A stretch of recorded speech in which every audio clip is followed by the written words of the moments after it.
তারেক রহমান সাহেব, আপনি বিদেশে থাকা অবস্থায় সেই 5 তারিখের পরে 7,000 বিএনপি ছাত্রদল, যুবদল, স্বেচ্ছাসেবক দলের নেতা কর্মীদেরকে বাড়িঘর দখল, জমি দখল, চাঁদাবাজি, টেন্ডারবাজি, মানুষের উপরে হত্যা, বিভিন্ন ধরনের অত্যাচার, নির্যাতন করার কারণে তাদেরকে বহিষ্কার করেছিলেন।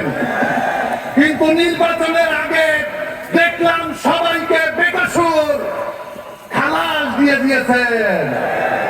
আমাদের আল্লামা দেওয়ার হোসেন সাইদির আকাঙ্ক্ষা, এই আকাঙ্ক্ষাগুলো বাস্তবায়ন করার জন্য আবার যদি এদেশে জুলাই নেমে আসবে, তবু আমরা আর পিছপা হব না। আমরা প্রয়োজনে আবার 36 জুলাই ঘটাবো।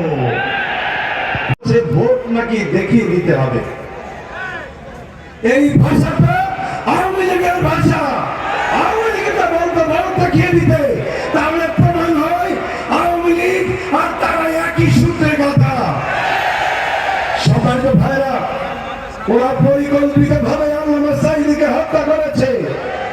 আমরা আল্লামা সাঈদীর হত্যার বিচার চাই। কারা কারা চান দেখতে চাই। 2001-2008 আল্লামা সাঈদী রহমাতুল্লাহ এসেছিলেন। উনার অপরাধ ছিল কোরআনের দাওয়াত দেওয়া। কোরআনের দাওয়াত দেওয়ার কারণে তিনি 30 বছর বন্দী ছিলেন। বন্দী শুধু রাখেন নাই, তাকে বিনা অপরাধে বন্দী রেখে হাসপাতালে নিয়ে এসে তাকে হত্যা করা হয়েছে। আমরা আজকে 3 ভাই এখানে উপস্থিত আছি।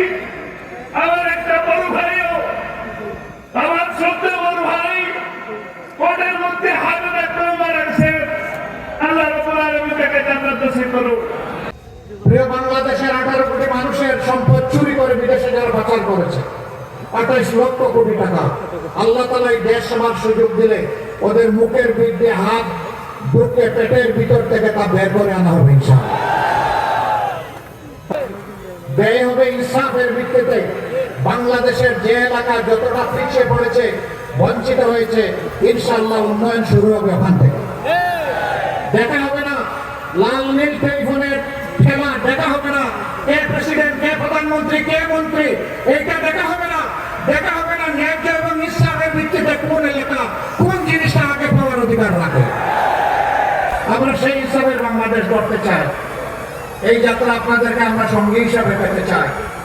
আমরা সাবধান করে দিচ্ছি, বাংলাদেশে অতীতের ইতিহাসের কালচার আর চলবে, অতীতের ইতিহাসের যে ভোট উঠেছে এই কালচার আর চলবে না।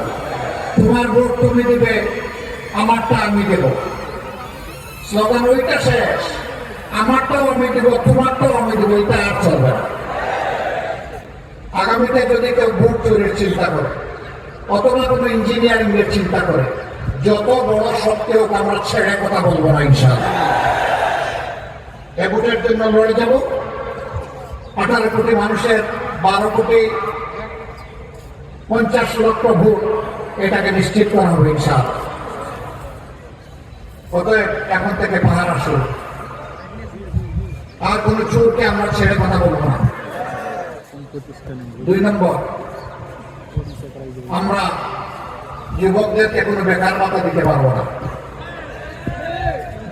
যুবকরা কি আমাকে এখানে তাড়া করবেন? আপনারা কি চান? কি চান বলেন, কি চান? কাজ ইনশাআল্লাহ হাতে আমরা কাজ করে দেব। তৈরি করেন, হাত তৈরি করেন। বেকার ভাতা নিয়ে আমরা আমাদের যুব সমাজকে অপমান করতে চাই না। কারো কাছে আমাদের জুলাই যোদ্ধারা মিছিল করে দাবি করে নাই যে আমাদেরকে বেকার ভাতা দিতে হবে। তারা সেদিন দাবি করে বলেছিল আমাদের হাতে আমাদের প্রাপ্য কাজ তুলে দিতে হবে। আমরা কথা দিচ্ছি, জাত পাত জাতি ধর্মের ব্যবধান নয়, নারী পুরুষের ব্যবধান নয়, যার হাতে যে কাজ শুরু পাবে ইনশাআল্লাহ তার হাতে সেই কাজ করে দেওয়া হবে। সেই হিসাবটা যখন বাংলাদেশে কায়েম হবে, তখন বাংলাদেশ হবে একটা চলন্ত উড়োজাহাজ। সেই উড়োজাহাজের ককপিটে অর্থাৎ ড্রাইভিং সিটে আমরা যুব সমাজকে বলবো, তুমি ক্যাপ্টেন, তুমি বসো, এই উড়োজাহাজ তুমি চালাও। আমরা যে পিছনে প্যাসেঞ্জার সিটে বসবো ইনশাআল্লাহ। তারা রকেট গতিতে এই দেশকে সামনের দিকে নিয়ে যাবে। পিছনের কোনো কাসন্দি নিয়ে এই জাতি আর কামড়াকামড়ি করবে না। এই জাতিকে আর বিভক্ত করার সুযোগ আমরা কাউকে দেব না। ঐক্যবদ্ধ জাতি, ঐক্যবদ্ধ বাংলাদেশ, এটা আমাদের স্লোগান। তাই নিয়ে আমরা ইনশাল্লাহ এগিয়ে যাবো। দুটা ভোট, একটা হচ্ছে গণভোট। গণভোটে কি বলবেন? কি বলবেন? হ্যাঁ মানে আজাদি, না মানে গুলামি। আজাদি না গুলামি। প্রথম ভোটটা ইনশাল্লাহ ভালো কাজ হবে। হ্যাঁ, সবাইকে নিয়ে হ্যাঁ বিজয়ী হবে ইনশাল্লাহ। আমি আপনাদেরকে সাক্ষী রেখে বলে যাচ্ছি, আমি জামাত ইসলামের বিজয় চাই না, আমি চাই বাংলাদেশের 18 কোটি মানুষের বিজয়। ওই বিজয় যেদিন হবে ইনশাআল্লাহ আমরা সকলেই মুক্তির স্বাদ পাবো।